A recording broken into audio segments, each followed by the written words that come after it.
Sir, చాలా మంది విదేశాలకు వెళ్ళాలి అనుకుంటూ ఉంటారు, వాళ్ళు ఆగిపోతుంటారు. అలాంటి వాళ్ళకి ఏమైనా పరిష్కారం ఉంటుందా? అసలు విదేశాల్లోకి వెళ్ళాలి అనుకున్న వాళ్ళకి వాళ్ళ చేతిలో రేఖలు ఏమైనా చూసుకునే అవకాశం ఉంటుందా వాళ్ళకి వాళ్ళు?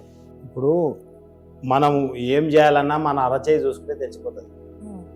ఆరోగ్యం కానీ, మన పనితనం కానీ, డబ్బు కానీ, పరపతి కానీ మనం ఏం చేస్తాం అనేది ప్రతి ఒక్కరికి మన అరచేతులు చూసుకుంటే అరచేతిలో సంవత్సరానికి ఒకసారి రేఖలు చేంజ్ అవుతాయి. 9 నెలలకు ఒకసారి మన అరచేతిలో రేఖలు చేంజ్ అవుతాయి. అవునా? అయితే ఇప్పుడు మీరు విదేశాలకు పోవాలనుకుంటారు, వీసాకి అప్లై చేస్తారు, వీసా రాకుండా బాధపడుతున్నారు, ఇబ్బంది పడుతున్నారు. అసలు నీకు విదేశాలకు పోనీకి అర్హత వచ్చిందా రాలేదా మీ చేయి చూసుకోవాలి. మీ చేయి చూసుకుంటే ఏంటంటే ఇక్కడ ఈ హృదయ రేఖ నుంచి కంకణ రేఖల వరకు ఈ ప్లేస్ అంతా చంద్రస్థానం. ఈ చంద్రస్థానంలో ఏం చేయాలంటే ఇక్కడ బయట నుంచి ఈ లోపలికి అంటే ఈ జీవిత రేఖ దిక్కు ఇట్లా గీతలు ఉండాలి.